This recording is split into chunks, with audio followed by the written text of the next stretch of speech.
저는 한국건강문화교육협회 한민학이라고 합니다. 반갑습니다. 네. 저희가 저희 협회가 지금 생긴 지 만 20년이 됐는데요. 저희가 지난 20년 동안, 저희 협회에서 식이요법을 전문으로 컨설팅하는 푸드 컨설턴트를 쭉 이제 양성을 해왔고요. 그 과정 속에서 한 2만 명이 넘는 환자들의 음식들을 도와주는 역할을 쭉 해왔어요. 그래서 저희가 그 과정 속에서 되게 우려했던 거가 뭐였냐면 2000년도에 이 프로그램을 갖고 와가지고 그 환자들 식이지도 할 때는 연령층이 한 50대, 60대, 70대가 제일 많았어요. 그런데 최근에 들어와서 젊은 층의 사람들이 아파지는 똑같은 질환의 연령이 자꾸 낮아지는 거에 대한 걸 보고서 되게 이제 우려가 심했었는데 최근에는 어린아이들의 질병에도 굉장히 심각한 문제를 보여줘서 이거 우리가 좀 이거 미리 사전에 좀 영양이나 먹거리에 대한 교육이 좀 필요하지 않겠냐 해가지고 저희가 이제 계몽 운동을 하기 시작한 거예요. 근데 오늘은 제가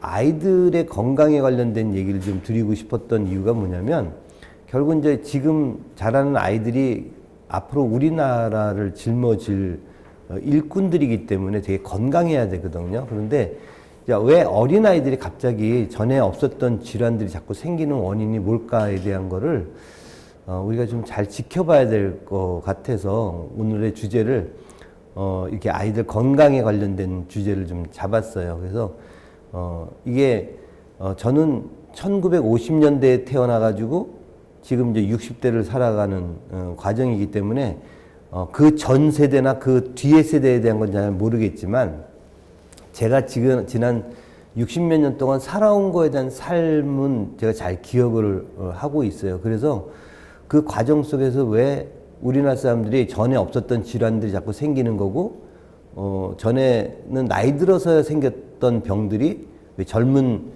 청장년층에서도 똑같은 병이 자꾸 생기는 이유가 뭔가에 대한 거를 제가 지난 기간 동안 좀 지켜볼 수가 있었거든요. 그래서 이게 아이들의 건강, 그 다음에 성인이 돼서의 건강은 결혼하기 전, 임신 전으로부터 이제 우리가 시작이 돼야 될 것 같아서 오늘 주제를 어떻게 잡았냐면 제목은 우리 아이들이 아파지고 있어요. 아프면 엄마들은 항상 병원에 데리고 가서 진료 받고 그 다음에 의사의 처방을 받아서 약 먹이고 이제 이거 외에는 특별한 게 없잖아요, 그렇죠? 그리고 그냥 애들이 원하는 맛있는 거 먹이면 되는 거라고 이렇게 생각을 하고 있죠.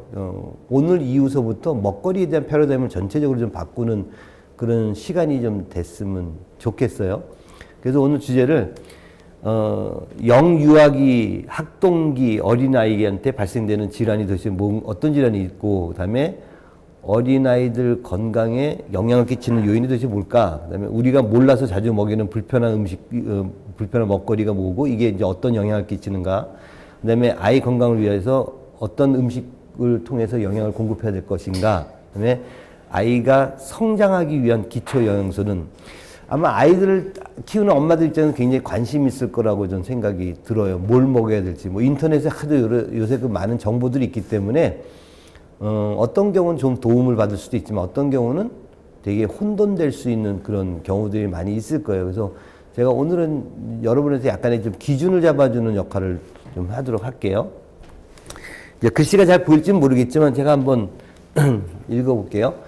설탕 중독. 우리 아이들 같은 경우 대부분 다 설탕 중독에 걸리는 케이스가 되게 많아요. 그러니까 이 단 음식 싫어하는 사람은 어른도 없을 거고, 물론 건강을 생각하는 사람들은 단 음식 잘 안 먹으려고 그래요. 그렇지만 웬만한 일반적인 사람들은 식당에 가서 음식을 먹었을 때 맛이 없다라고 얘기할 때 보면 약간 익숙한 단맛이 좀 떨어질 때 그런 얘기들을 되게 많이 하는 것 같고요. 아이들 같은 경우 아무래도 단 거를 다 좋아할 수밖에 없겠죠. 근데 이런 설탕 중독이 주의력 부족, 충동성 과다 행동을 보이는 ADHD 증후군을 유도한다.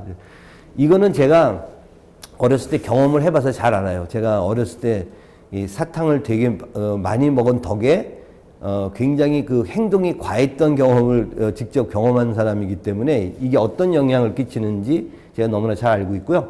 그 다음에 이게 제가 자라나는 과정 속에서 아이들이 사탕을 많이 먹는 것도 문제가 되지만 임신 전에 모체에 들어와 있는 독소들이 이런 신경장애를 일으키는 경우가 굉장히 많아요. 그래서 지금 밝혀진 거는 우리 뇌 중에서 뇌 부분에서 전두엽의 이상에 관련이 있다라는 것이 많이 이제 밝혀지게 되고 도파민이라고 하는 신경전달 물질과 연관이 있다는 논문들이 굉장히 많이 나와요. 그러니까 단 음식을 먹던가 어떤 뭐 흡연이나 아니면 어떤 화학 독성들이 모체 안에 들어갔을 때 그게 태아한테 영향을 나중에 끼칠 수가 있고 임신 전에 그런 게 설사 있다고 하더라도 그 독소들이 잘 바깥으로 빠져나가지 않기 때문에 임신하고 난 다음에 태아가 뱃속에서 자라날 때 그 독소가 태아한테도 갈 수 있다라는 거를 얘기를 하는 거거든요. 그래서 이 부분도 우리가 좀 잘 지켜봐야 될 것 같고, 그 다음에 요새 엄마들이 애들 키우면서 이 성조숙증에 대해서 굉장히 관심이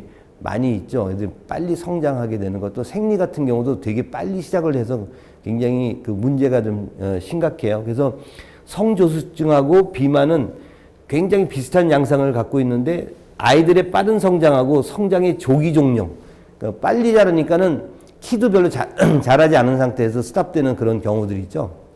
이런 경우들이 생겨날 수 있다라는 거고, 그 다음에 성인 비만하고 과체중은 대부분 2살에서 6살 사이에 결정된다. 그러니까 2살에서 6살 사이에 소아비만인 케이스는 거의 대부분이 성인 비만으로 연결된다라는 그런 얘기예요. 그러니까 이게 저희가 어렸을 때는 하도 진짜 못 먹고 살아가지고 모든 애들이 빼짝 말라 있었는데, 그러다 보니까 우리 부모님 세대들도 그때부터 아이들이 좀 살 좀 쪘으면 좋겠다는 소원 때문에 뭐 여건만 된다면 굉장히 많이 먹였던 습관들을 갖고 있고, 저희들이 그렇게 해서 자라다 보니까 우리들의 손자들 같은 경우, 뭐 저는 아직까지 할아버지는 안 됐지만 아무튼 우리들의 손자들 됐을 때 우리 나이 또래 되는 사람, 또 70대 되시는 분들이 아이들한테 잘 먹여가지고 좀 통통하기를 원하는 거예요.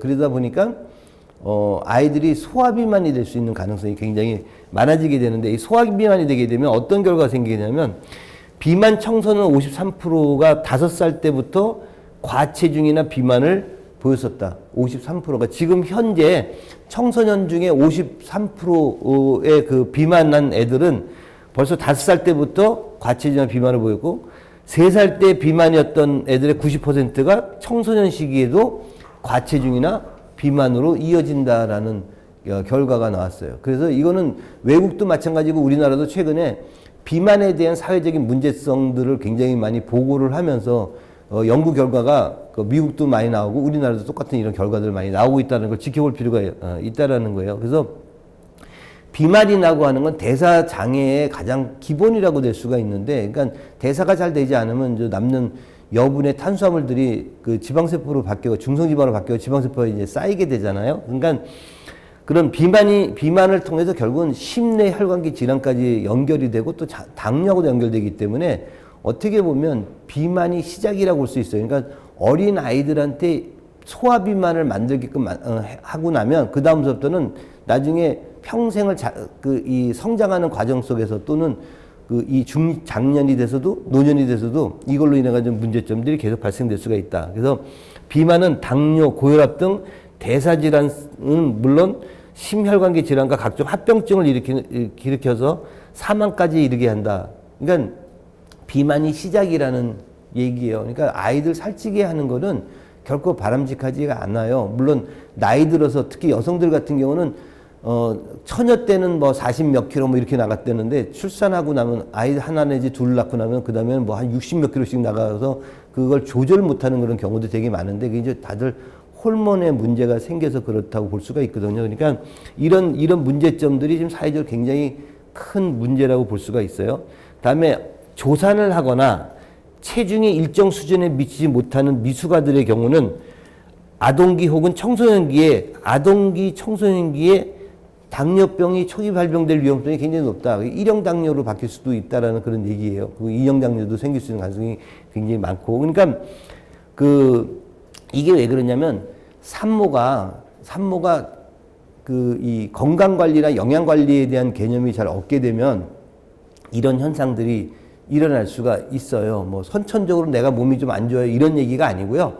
예, 이거는 절대적으로 어떻게 보면 본인들이 영양이나 건강에 대한 그 지식이 없어서 그렇다고 저는 생각을 하거든요. 왜냐하면 우리나라에서 보면은 교육 과정에 우리 뭐 지금은 어떤지 모르겠어요. 옛날에 그 여학생들 같은 경우 저희 때 여학생들 가정이라는 걸 배웠었고 그때 뭐 생리에 관련된 것부터 뭐 어떤 것도 저는 뭐 여학생이 아니니까 뭘 배웠는지 모르겠지만 아무튼 비슷한 걸 배웠고 저희 학교 다닐 때 생물이라는 걸 배우면서 어느 정도 이제 우리 몸에 대한 거를 배우게 됐어요. 근데 그런 교육 시간은 있었지만 우리가 어떻게 하면 건강한 먹거리를 섭취하고 우리가 어떤 영양이 필요한가에 대해서 시험을 보기 위한 5대 영양소 뭐 이런 얘기는 공부는 했지만 실질적으로 어떻게 생활해야 되는 거를 가리키는 적이 없었기 때문에 사실 우리가 먹거리와 영양 건강에 대한 일반적인 사람들이 지식을 알기에는 굉장히 어려운 환경이에요. 그러다 보니까 꼭 문제가 닥치고 난 다음에서야 그 다음에 이제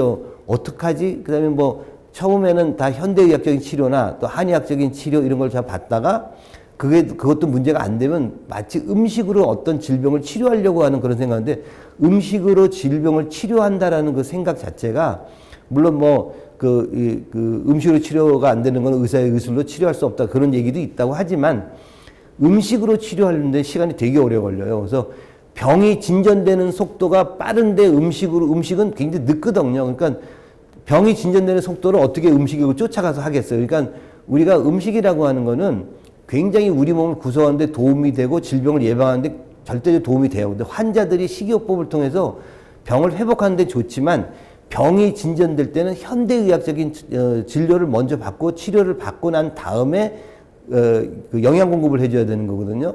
근데 사람들은 이거 해봐도 안 되고 저거 해봐도 안 되니까는 음식으로 치료할 수 있다고 생각하는데 그런 개념을 갖고 있으면은 좀 곤란하다고 저는 생각이 들어요. 그래서 음식이라고 하는 건 우리 몸을 만드는 영양을 공급하는 가장 주요한 주 공급원이기 때문에 그거는 굉장히 필요하지만 그러니까 병이 걸리기 전에 사전에 우리가 이 영양에 대한 걸 잘 배웠으면 좋겠다고 하는 생각인데 우리나라의 현재 그 교육제도가 그렇게 구성되어 있지 않기 때문에 결국은 불행하게도 닥치고 난 다음에 이제 문제를 해결하는 그런 결과를 갖게 되는 거죠.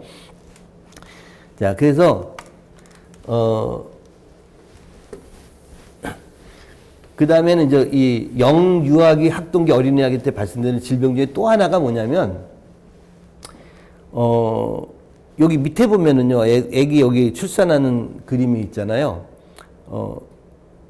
원래 이 자연분만을 할 때하고, 제왕절개 할 때하고,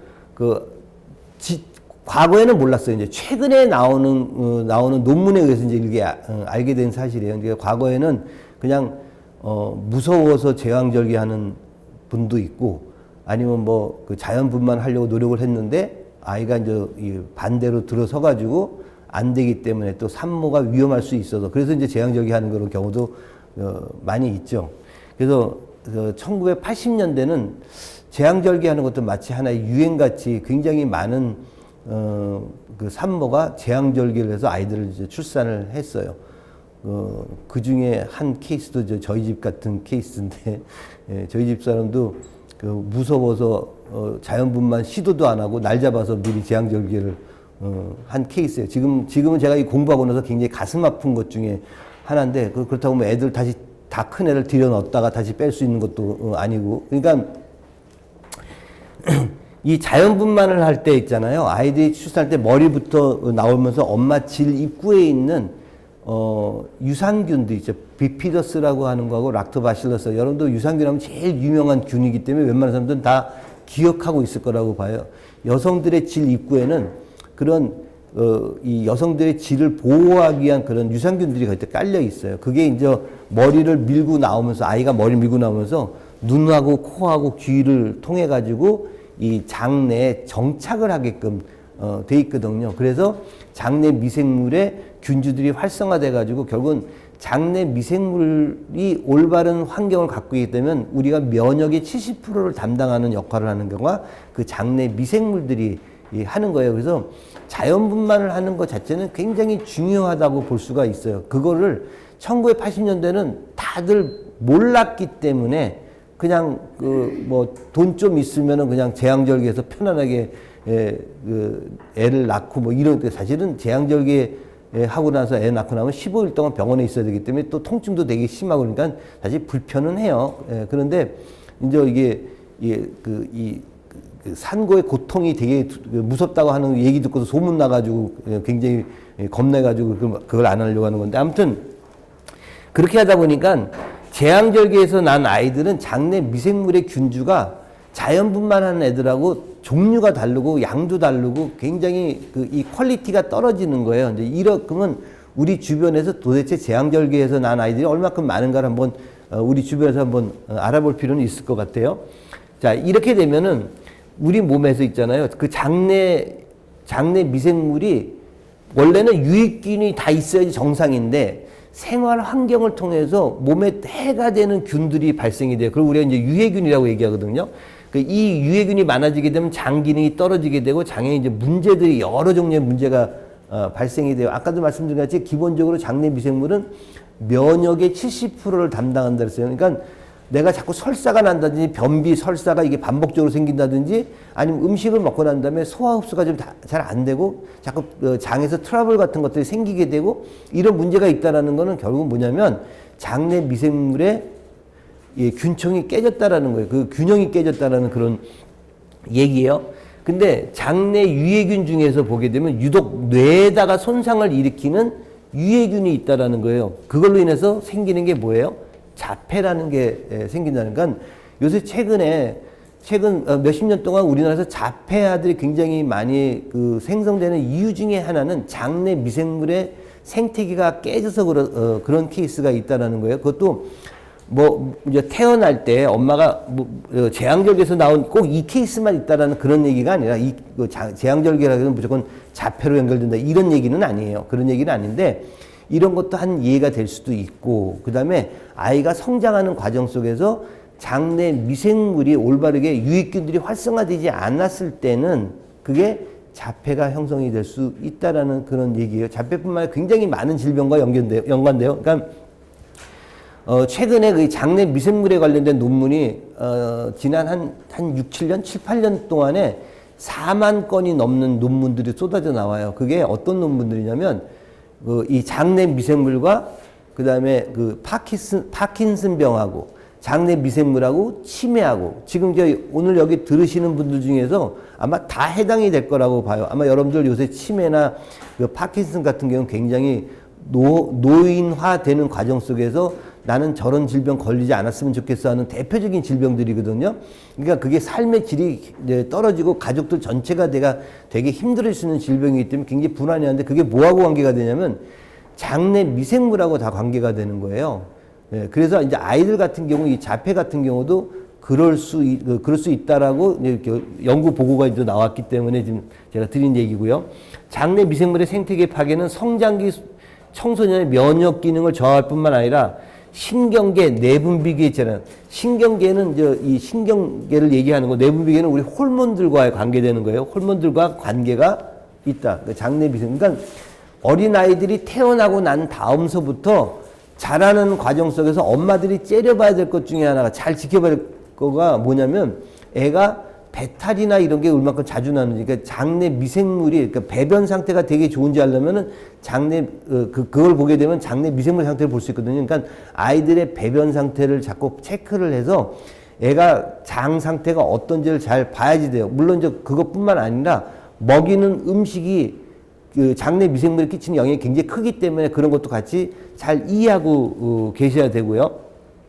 자, 태어나기 전에는 미생물이 없었지만 태어나면서 엄마를 통해서 처음으로 미생물을 받게 된다. 이제 이런 과정을 통해 가지고 그러니까 될 수 있으면 자연분만을 유도하는 것이 훨씬 더 좋다라는 거예요. 혹시 지금 이제 결혼을 계획하고 있는 여성이든지 아니면은 출산이나 뭐 이런 걸 계획하고 있는 임신을 계획하고 있는 여성들이 있다면 혹시 정 안 되면 어쩔 수 없이 제왕절개를 해야 되겠지만 될 수 있으면 자연분만 하려고 노력하시는 게 좋고 또 하나는 어쩔 수 없이 이 제왕절개를 하게 되면 요새 미국 같은 경우는 그 질 입구를 거즈로 닦아가지고 애 눈하고 귀하고 출산하고 난 다음에 다 발라줘서 그게 이제 장 내에 정착할 수 있도록 도와주게끔 해요. 이제 그만큼 아이들이 자연분만해서 미생물을 정착하는 게 굉장히 중요하다라는 그런 얘기예요. 자, 그 다음에 이제 본격적으로 좀 얘기를 좀 해볼게요. 요새 최근에 우리나라에서 보게 되면 남성들이나 나이 든 사람들은 금연을 하는 경우들이 되게 많아요. 그 대신 반면에 저도 요새 다니다가 보면 여학생들이 이제 담배를 피는 경우들을 되게 많이 목격을 하게 되거든요. 요새는 뭐 옛날 같으면 뭐 말이 안 된다고 얘기할 수 모르겠지만 요새는 이 남녀가 하도 평등하기 때문에 그래서 여학생들도 다 똑같이 담배 피는 데서 다 담배들을 펴요. 자연스럽게. 근데 저는 이 담배, 제가 과거에 한 20년 전까지만 해도 담배를 극찬했던 애호가였었는데, 제가 그 담배 피는 심정은 너무나 잘 이해를 해요. 하지만, 모체가 될 사람들이 담배를 폈을 때 끼치는 영향이에요. 우리가 보통, 이런 화학 독소들이 우리 몸에 들어오게 되면, 이게 담배를 피면 이게 한 4,500가지 정도의 화학물질이 우리 몸에 들어오는 거거든요. 한번 빨아들일 때 굉장히 많은 화학물질이 들어오는데 이런 것들이 대체적으로 지용성 물질인 경우가 되게 많아요. 그것도 이제 담배 같은 건 타르라고 하는 끈적끈적한 이제 성분도 같이 딸려 들어오게 되는 거거든요. 물론 한 번에 뭐가 어떤 크게 문제가 되는 건 아니지만 이런 독소들이 나가지 않고 축적이 있는 것이 이제 문제가 되겠죠. 이게 축적이 되게 되면 그 다음서부터는 이게 지방세포 안에 같이 끼어들어가. 이런 화학독소들은 잘 나가지 않는 것들은 대부분 다 여러분이 음식을 먹었을 때, 이 중성지방이 있는 음식을 먹던가 아니면 탄수화물을 많이 먹게 되면 탄수화물이 이제 우리 몸에 저장하기 위해서 중성지방으로 바꿔가지고 지방세포에다 이렇게 저장을 하게 되는 거거든요. 근데 그 저장을 할 때 이런 독성 성분이 같이 끼어들어가요. 끼어들어갔다가 만약에 임신을 하게 되면은요, 그때 이제 얘네들이 에너지 대사가 촉진되면서 같이 딸려 나와가지고 태아한테 넘어간다라는 거예요. 그래서 우리가 보통 그 해독이라고 하는 걸 진행을 할 때, 임산부나 수유부한테 하지 않는 이유가 뭐냐면, 해독을 하게 되면 인위적으로 지방세포인 독소를 끄집어내서 바깥으로 배출을 하려고 했는데, 그게 임신을 했을 때는 그게 어디로 가면 탯줄을 통해서 태아한테 직접적으로 굉장히 많이 간다라는 거와, 다음에 수유를 할 때는 애 젖을 통해 가지고 애한테 이제 그 독성 물질이 간다라는 거예요. 그래서 절대적으로 임신을 했을 때하고 이 아이 젖을 먹일 때는 저희가 해독이라는 걸 시키질 않아요. 근데 해독을 한다라는 건 인위적으로 독소를 빼기 위한 목적이잖아요.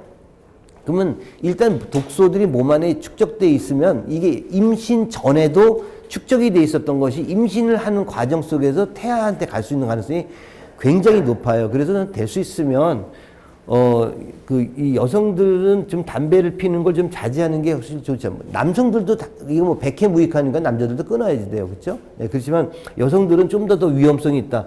특히 또 요새는 음주 가무에 능한 게 남자보다는 대한민국 여성들이 훨씬 더 흥이 많아서 제가 볼 때는 음주 가무에 훨씬 능력 있는 것 같아요. 저 같은 경우는 참 그런 재미 되게 없는 사람 중에 하나인데, 이 여성들 이렇게 노는 걸 보게 되면 너무나 잘 놀고 흥도 되게 많아요. 그래서 확실히 대한민국 여성들이 열정이 되게 많구나라는 걸 내가 느끼는데, 요새는 이제 술도 잘 드시는 분들이 많다 보니까 특히 젊은 여성들 같은 경우 술을 많이 먹게 되면 역시 마찬가지로 술을 많이 먹게 되면 어떤 게 문제가 되냐면, 나는 원래 선천적으로 술도 잘 취하지 않고 나는 괜찮아 이렇게 얘기하는데, 술을 먹어서 가장 큰 문제가 되는 거는요, 이 알코올이라는 거를 처리하고 분해하기 위해서 굉장히 많은 영양물질이 빠져나간다라는 거예요. 그러니까 비타민이라든지 미네랄들이 술을 해결하기 위해서 몸에 있는 걸 다 그쪽에다가 쓰다 보니까 다른 쪽에 제대로 쓰지 못하게 되는 현상들이 일어나거든요. 그래서 결혼하기 전에 음주를 너무 많이 하게 되면 몸의 건강 상태가, 영양의 균형이 깨져버리게 될 수 있는 가능성이 있기 때문에 지나친 음주 같은 건 결코 바람직하지 않다. 그 다음에 보통 결혼하기 전에 우리도 스트레스 되게 많이 받잖아요. 그렇죠?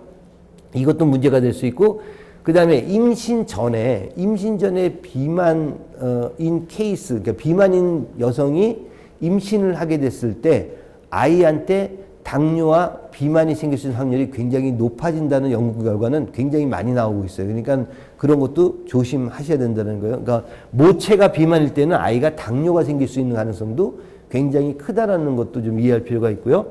그다음에 이 단 거를 많이 먹다 보면 설탕 중독이 결국은 뭘 일으키게 되면 탄수화물 중독을 일으키게 되거든요. 그래서 이거 중독이에요. 중독은요, 이게 그 설탕 중독이 마약 중독보다 훨씬 더 강력한 힘을 갖고 있다라는 걸 쥐를 통해서 실험한 데이터들이 있기 때문에 이건 여러분들이 잘 기억을 하셔야지 돼요. 설탕 중독 끊기가 굉장히 어려워요.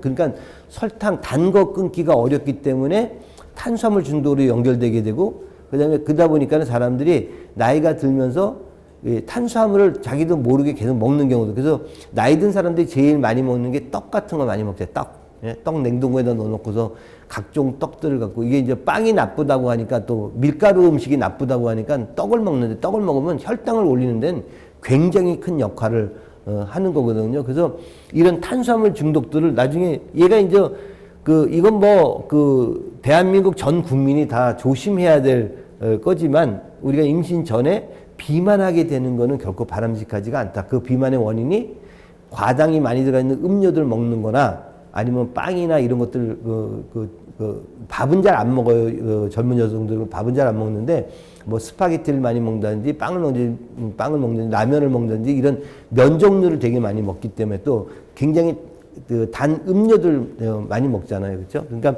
그런 거에 의해서 중독이 생길 수가 있다. 밀가루 음식을 섭취하는 것도 이것도 이제 아이한테 영향이 될 수가 있고, 인스턴트 식품 같은 경우는 전부 다 이 안에 첨가물이라는 게 들어가잖아요. 식품 첨가물. 이게 전부 다 화학물질이거든요.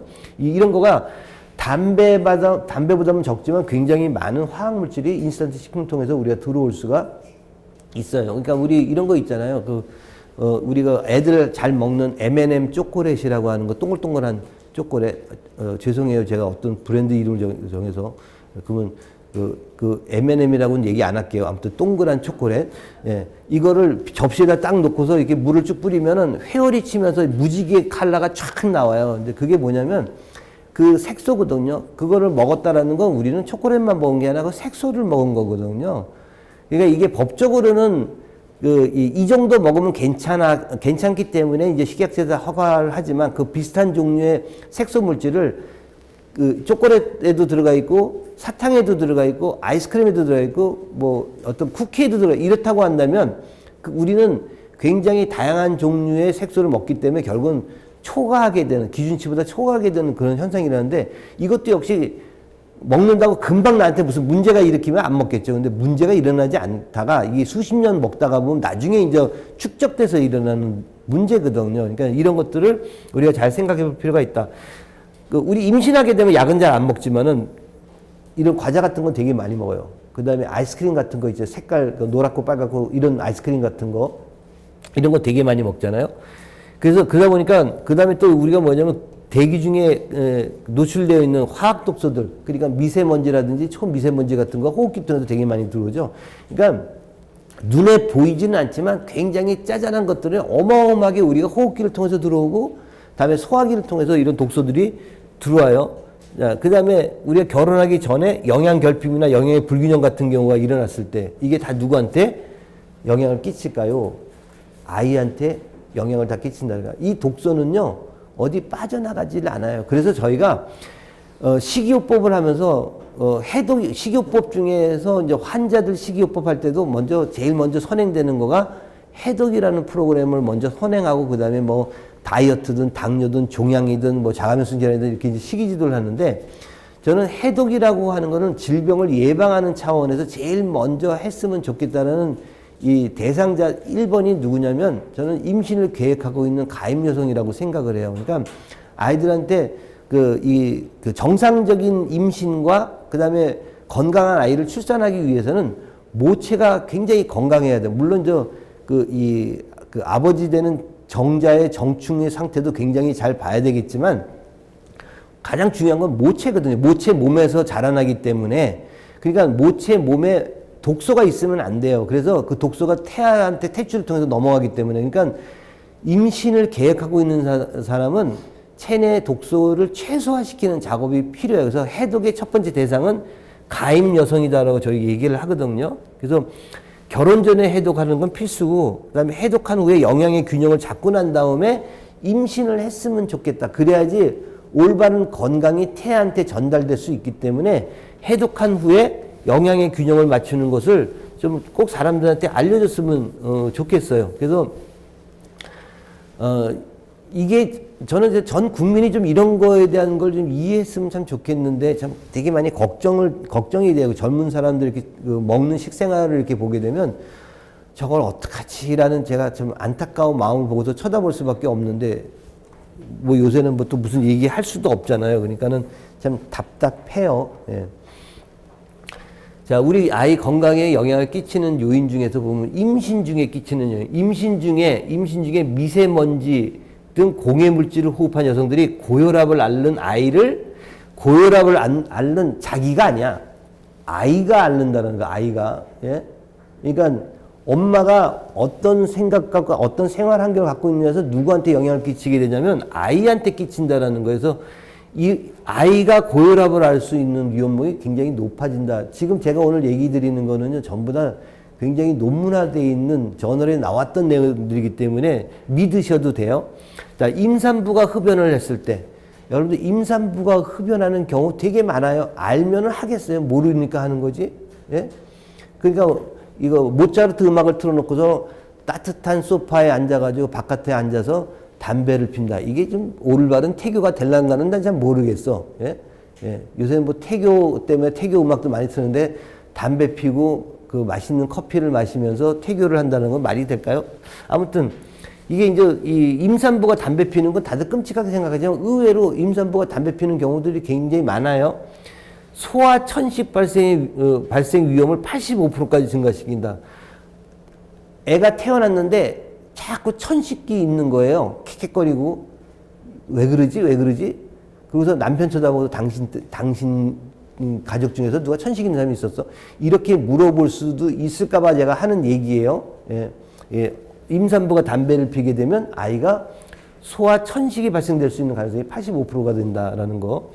임신 기간 때 태아의 폐 성장이 굉장히 임신 기간 때는 태아의 폐 성장이 굉장히 중요한 시기이기 때문에 이런 그 독성 물질이 들어가게 되면 폐에 굉장히 큰 영향을 줄 수가 있다는 거고, 간접 흡연도 소아 천식 발생을 30에서 70%까지 증가시킨다. 그러니까 와이프가 임신을 했는데 담배 피는 남편은 쫓겨나도 됨.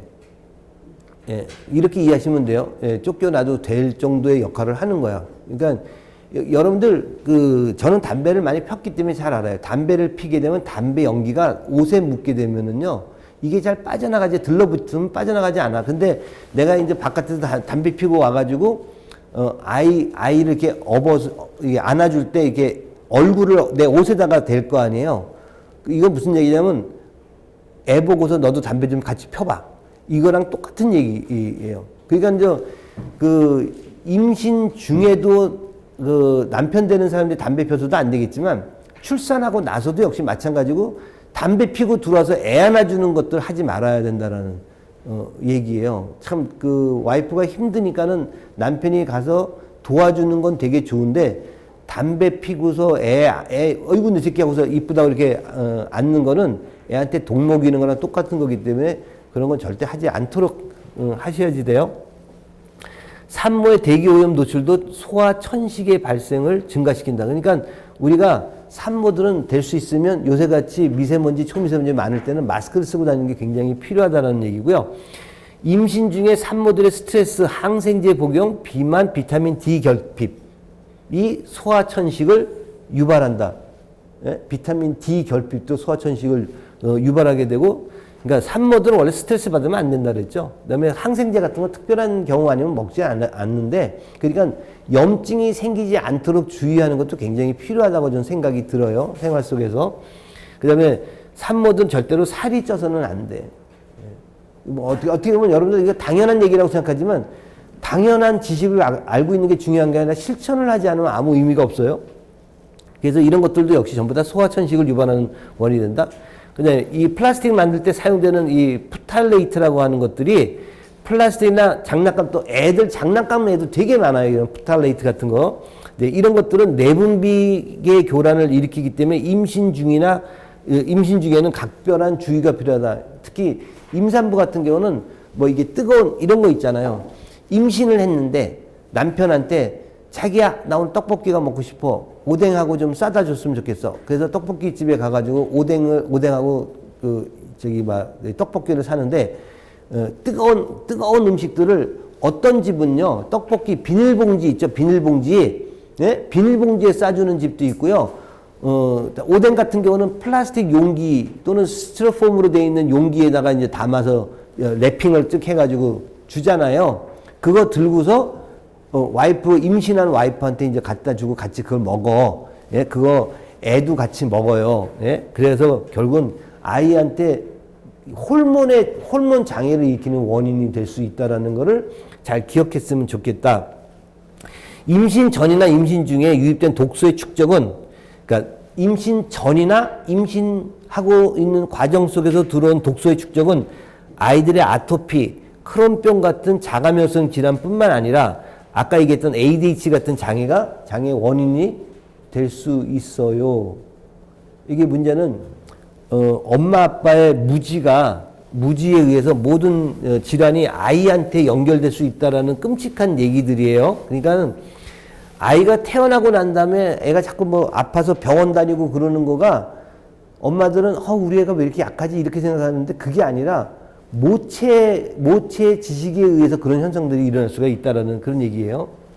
그래서 그거 출산하고 난 다음에 수유기 때 그 수유기라고 하는 거는 엄마가 먹는 음식이 젖을 통해서 애한테 모든 영양이 가는 거예요. 엄마가 먹은 거에 흡수된 영양 물질이 아이한테 젖을 통해서 넘어간다. 왜? 애들은 유일하게 먹을 수 있는 영양 물질이 엄마 젖밖에 없으니까 그럼 엄마가 젖을 어떤 성분의 영양 성분이 많은 젖을 만드느냐에 따라서 그게 애한테 간다는 거예요.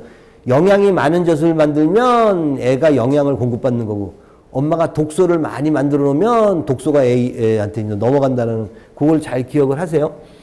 자, 식물성 음식의 섭취는 산모의 위장 운동을 활발하게 하고 배변을 원활하게 해서 독소의 축적을 방지한다. 자, 독소가 몸에 축적되지 않으려면 음식을 통해서 들어오면서 생기는 여러 가지 물질 같은 것들을 바깥에 싸가지고 버려야 되거든요. 그러니까 배변 활동이 좋아야 되니까 산모는 변비가 있는 건 변비가 있다는 건 독소가 바깥으로 빠져나가지 않는다라는 거. 그러면 걔가 누구한테 가겠냐고 애한테 갈 거 아니에요. 그러니까 산모들은 위와 장의 운동력이 되게 좋아서 음식을 통해서 영양을 잘 흡수하는 것뿐만 아니라 배변을 통해서 독소가 잘 빠져나가게끔 하는 거가 굉장히 중요해요. 근데 그 역할을 해줄 수 있는 유일한 영양 물질이 뭐냐면 식물 섬유소예요. 그 식물 섬유소가 많은 식물성 음식을 되게 많이 먹는 노력이 좀 필요하다는 그게 본인도 본인이지만 애 때문에도 그래서 산모가 변비에 시달리게 되면 독이 애한테 넘어갈 수 있다는 걸 잘 염두를 하고 계셔야 돼요. 가공식품 안의 첨가물은 모유를 통해서 아이한테 전달될 수 있다. 가공식품 안에 들어가 있는 화학 첨가물들이 아이한테 엄마 젖을 통해서 넘어갈 수 있다는 거를 잘 기억하고 계세요. 그 다음에 지나친 탄수화물 섭취는 산모 아이의 비만이나 당뇨를 유발시킬 수 있다. 그러니까 애가 크면서 비만이나 당뇨가 생기는 거가 엄마 때문이에요 될 수도 있어요. 자, 포화지방이나 트랜스지방은 산모와 아이의 염증 발생의 원인이 될 수 있다. 이 트랜스지방은 뭐예요? 각종 튀김 종류들 있죠. 이제 애가 태어나고 난 다음에 그동안에 뭐 이것도 못 먹고 저것도 못 먹었는데 이제 애가 나왔으니까 나중에 먹어봐야지 해가지고 뭐 닭튀김에다가 뭐 저 양념치킨에다가 튀김 반 양념 반 해가지고 시켜가지고 매일같이 남편하고 맥주 마시면서 애한테 젖을 먹인다. 예, 그러면 이제 거기 있는 트랜스 지방이 누구한테 넘어가냐면 애한테 넘어가요. 그러니까 엄마도 그 염증 같은 거 되게 많고 나중에는 애가 자라면서 염증에 굉장히 취약해질 수 있는 그런 환경이 될 수 있다는 얘기예요. 화학독소하고 중금속 유입은 아이 건강에 영향을 끼칠 수 있다. 이게 특히 화학독소 중에서 중금속 같은 경우는 뇌질환서부터 각종 질환, 우리 몸에서 효소나 호르몬, 내분비계의 장애를 일으키는 원인이 되는 게 바로 저 중금속들이거든요. 그러니까 엄마 모체에 저런 게 자꾸 들어오지 않도록 하는 거가 굉장히 중요해요. 그러니까 엄마 몸에 있는 건 수유기 때 애한테 다 많은 것들이 넘어갈 수 있다라는 그런 이 생각을 꼭 하고서 음식을 드셔야지 돼요. 아이와 산모의 건강을 위해서 올바른 먹거리 선택하고 그다음에 영양의 균형을 잡을 수 있는 식단 구성이 꼭 필요합니다. 그러니까 이거 모르면은 배우셔야지 돼요. 애 키우는 엄마들 또 애를 낳으려고 하는 엄마들은요, 제발 음식을 통해서 어떻게 영양이 음식을 먹는다라는 거는 배를 불리는 것이 아니라 영양을 공급하기 위해서 음식을 먹는다라는 거에 대해서 머릿속에 딱 각인을 좀 시켰으면 좋겠어요. 그래서 임신 전에도 잘 먹어야 되고 임신 중에도 잘 먹어야 되지만 출산 후에도 아이 건강을 위해서는 아이들은 오로지 엄마 몸을 통해 가지고 엄마의 몸을 통해서 나오는 모유에 의해서 자기의 영양을 공급받기 때문에 엄마가 먹거리에 대한 지식이 없으면 굉장히 심각해질 수가 있어요. 아이 성장과 산모의 산후조리를 위해서 단백질, 오메가3, 비타민, 미네랄, 항산화 물질들의 영양 보충제를 섭취하는 것이 꼭 필요합니다. 이게 무슨 얘기냐면 여러분들 아이들이 공부 잘하길 다 바래. 아이들이 성장하는 과정 속에서 뇌세포가 생장할 때 가장 아이들 뇌세포의 세포막에 뭐가 제일 많냐면 DHA라고 하는 이 오메가3 계열이 굉장히 많아요. 그래서 애들한테 오메가3를 먹이는 그것뿐만 아니라 모체도, 그러니까 산모도, 수유의 산모도 오메가3가 충분히 애한테 뇌세포를 만드는 게 굉장히 도움이 돼요. 그러니까 임신 때도 마찬가지고, 이런 거 있죠. 요새 그 오메가3 어떤 제품 광고할 때 보면은, 순풀만 잘 먹은 소가 오메가3를 많이 만든다. 그런 얘기 혹시 들어본 적 있나? 예? 그런 광고가 있어요. 아무튼. 그러니까 그런 광고 같이, 그러니까 올바른 음식을 먹어서 오메가3를 만들어야지 그게 누구한테 가요? 애한테 간다라는 거야. 그러니까 엄마가 먹는 음식은 전부 다 아이한테 임신 중이나 다음에 수유기 때는 전부 다 엄마 먹은 거에 의해서 아이한테 영향이 간다. 그걸 잘 기억하시고요. 산후조리에 적합한 운동은 산모의 장 건강에 도움이 된다. 그러니까 산후조리하는 과정 속에서 물론 이제 골반을 바로 잡기 때문에 심한 운동을 해서는 안 되겠지만 운동을 잘 하고 그다음에 아이들이 자라는 과정 속에서 수유기 때 끊임없이 운동을 해서 장 건강을 좋게 하게 되면은 애한테 독소가 가는 거를 방지할 수 있다. 뭐 이런 얘기예요.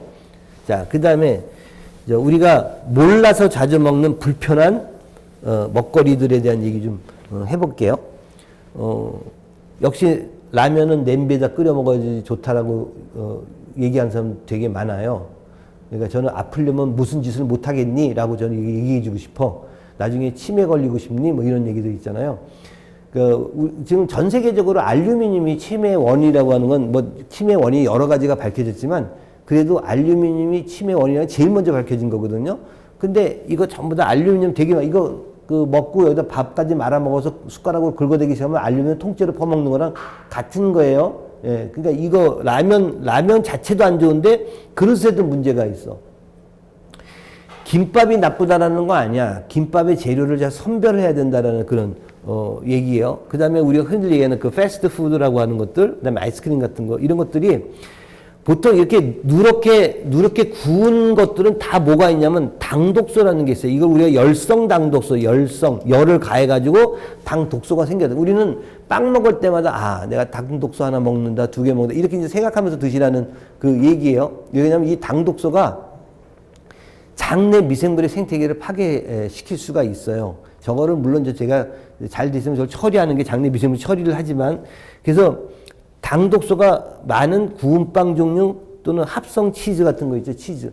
여러분들 그 샌드위치 같은 거 먹을 때 하나씩 집어넣는 이게 슬라이스 치즈 같은 거 있죠. 예, 그거 천연 치즈 아니에요. 저거 전부 다 뒤에 보면은 다 합성 치즈라고 써 있어요. 그리고 그 전부 다 기름 덩어리야. 예?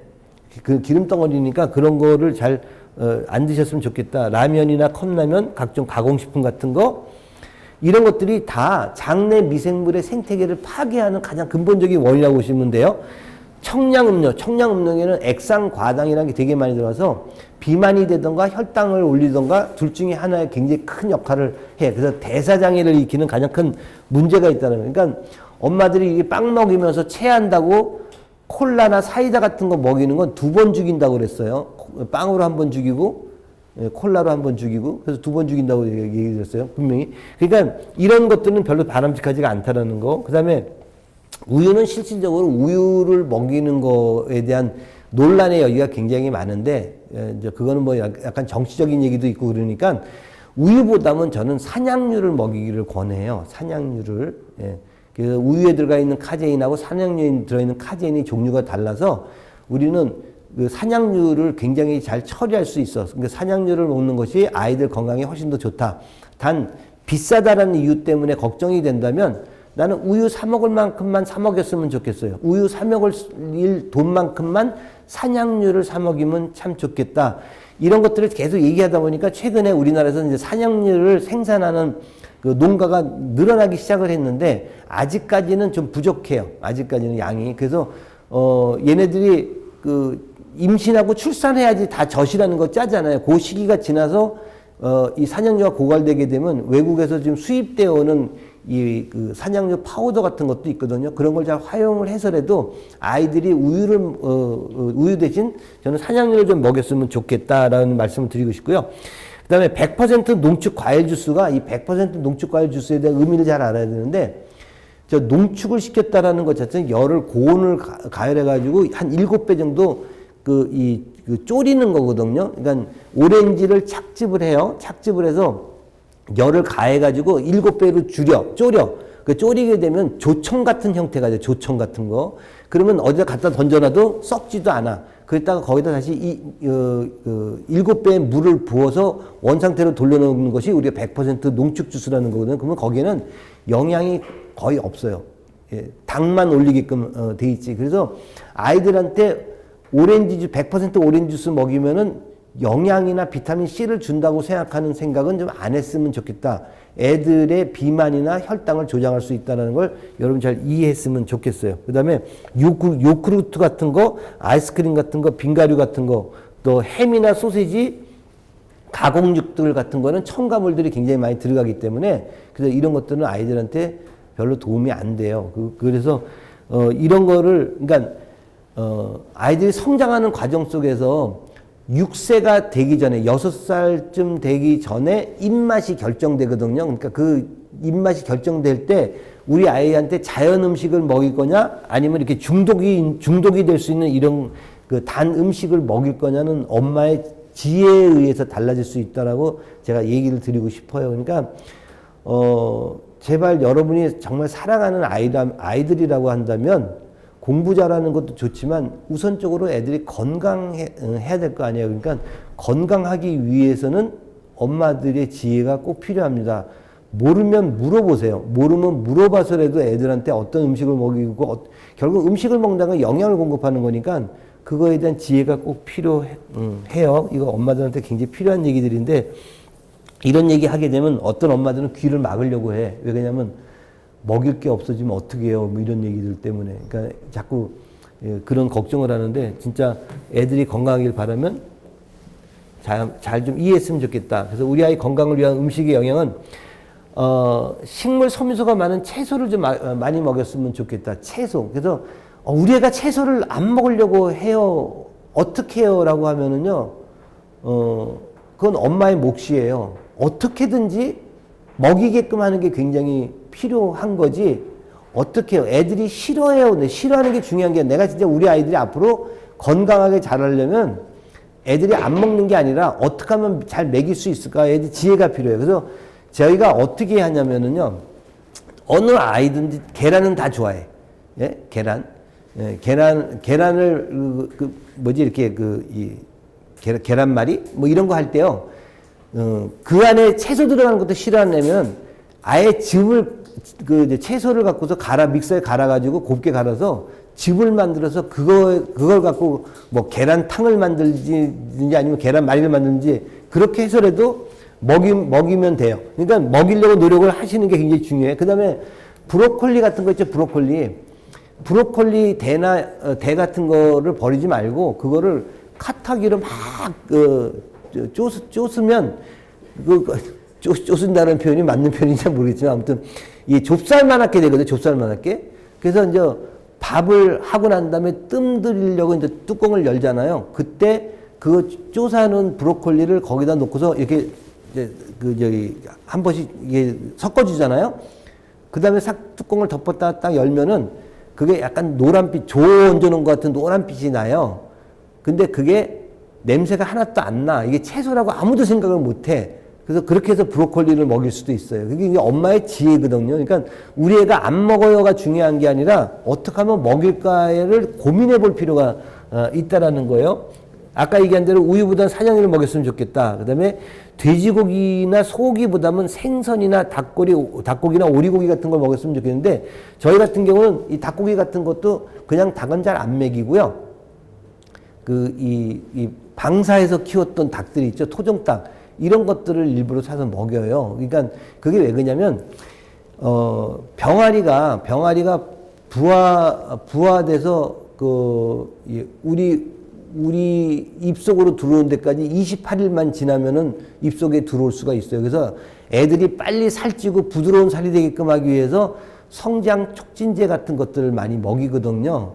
예, 송아지 같은 경우도 우유에 그런 것들이 많이 들어있다라는 건 뭐 미국에서도 굉장히 많은 얘기들이 나왔었던 얘기라서 그러니까 아이들의 아까 그 성조숙증과 관련되는 것들이 동물성 음식을 먹을 때 동물들이 빨리 자라게끔 하기 위해서 먹였던 성장 호르몬 촉진제 이런 것들에 의해 가지고 그게 우리 아이들의 성조숙증을 일으킨다라는 연구 보고는 되게 많아요. 이제 아직까지 이거 갖고 막 논쟁의 여지가 되니까 싸움 다툼 중에 있지만 지금 그래서 저 우유라든지 이런 어떤 음식 같은 거 먹일 때 닭고기 같은 거 먹일 때 그런 성장 촉진제 같은 거 먹인 것들은 안 먹였으면 좋겠다. 이런 얘기예요. 그래서 될 수 있으면 좋은 고기들을 사서 먹였으면 좋겠고 생선이나 이런 것들 먹었으면 좋겠다. 그다음에 애들한테 매일같이 방사에서 키운 유정란 하나씩은 꼬박꼬박 먹였으면 좋겠다. 이왕이면 반숙을 하든 계란 후라이를 하든 간에 노른자는 익히지 않았으면 좋겠는데 그걸 애들이 잘 먹을지 안 먹을지 모르겠어요. 근데 먹을 수만 있다. 방사유전자는 냄새가 잘 안 나기 때문에 비린내 같은 게 잘 안 나서 애들 잘 먹을 수는 있거든요. 그래서 아무튼 아이한테 매일같이 한 알 정도, 애가 좀 크면 2알씩 먹여도 돼요. 예, 그러니까 한 알 정도씩 꼬박꼬박 계란을 좀 먹였으면 좋겠다라는 거고요.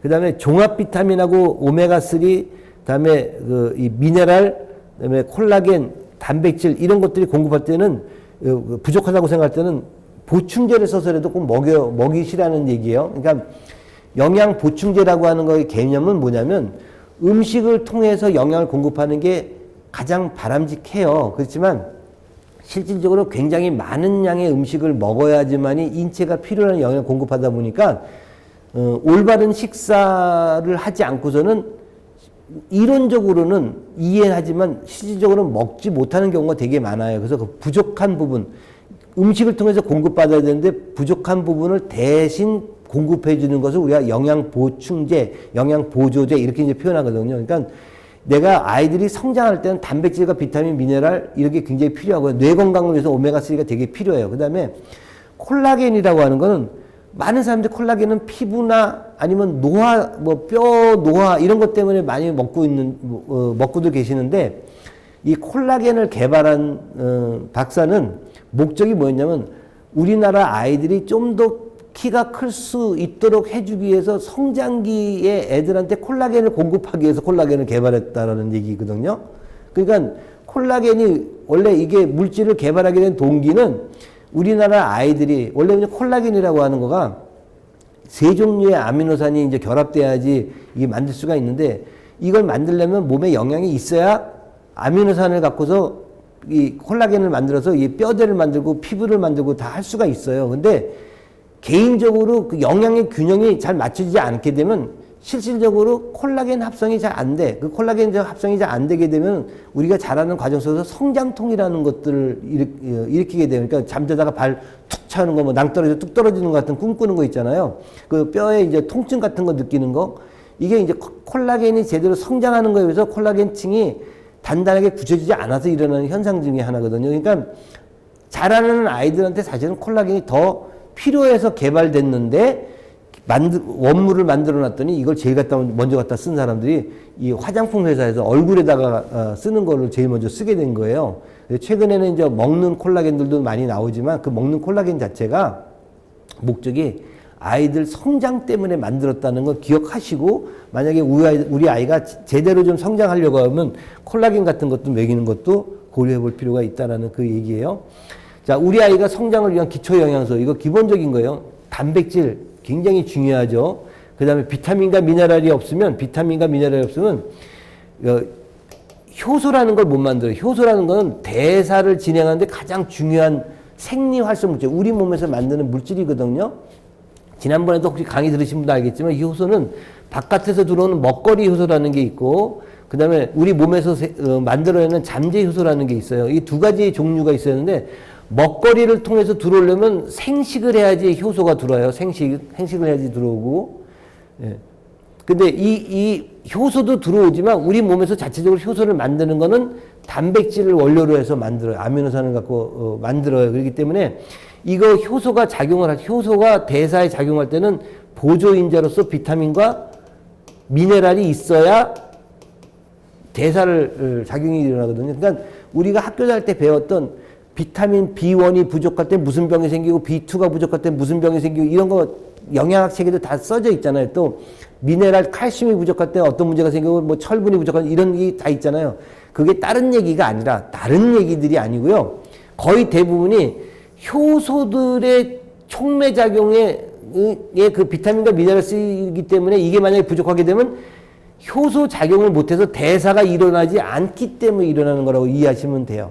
결국은 비타민과 미네랄이 결핍해서 일어나는 문제점은 효소가 작용을 못해서 대사에 문제가 생기는 걸로써 병이 이르게 된다라고 이해하는 게 제일 좋아. 그러니까 원래 단백질과 비타민과 미네랄은 항상 동시에 우리 몸 안에 충분히 있어야지만이 인체가 필요로 하는 생리활성 물질의 대표적인 효소나 호르몬들을 제대로 생성할 수가 있어요. 그래서 이거 여러분들 간단한 얘기가 아니라 비타민 먹어도 돼, 안 먹어도 돼 이런 얘기는 되게 무식한 얘기야. 예.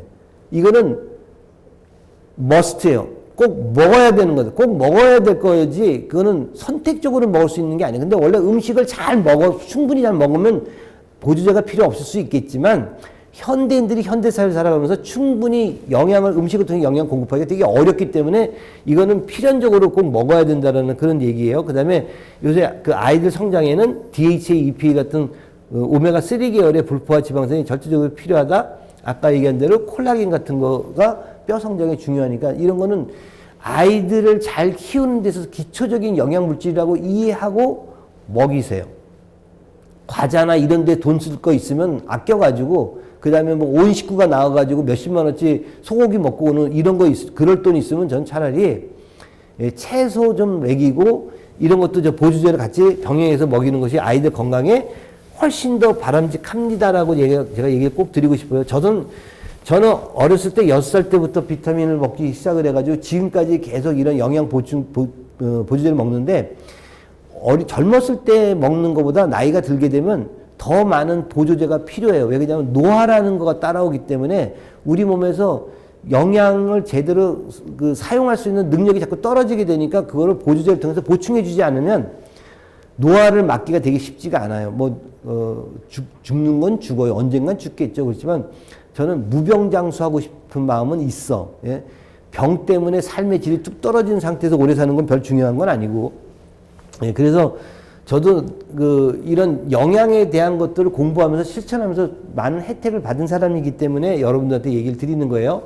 자, 이제 여러분들한테 애들한테 먹일 수 있는 음식을 몇 가지 소개를 시켜 드릴게요. 여기 보면은 병아리 콩 두유, 이거는 이제 우유 대신 애들 간식으로 먹일 수 있는 굉장히 좋은 아이템이고요. 밑에 보면 천연 아이스크림이 있어요. 이거 만드는 거 되게 쉬워요. 천연 아이스크림 만드는 거. 이것도 애들이 되게 잘 먹어요. 이거 맛들이면은 일반적인 아이스크림 잘 안 먹으려고 그래요. 천연 아이스크림. 이것도 여러분, 제가 이거 우리 협회에다가 올려놓을 테니까 혹시 여러분들 필요하신 분들은 얻어 가셔도 될 것 같아요. 자, 그 다음에 고구마 퀘사디아, 이 퀘사디아라는 거 여러분들 많이들 드시잖아요. 바깥에서 이 퀘사디아 보게 되면 뭐 고기 가른 거 뭐 이런 것도 되게 많이 집어넣죠.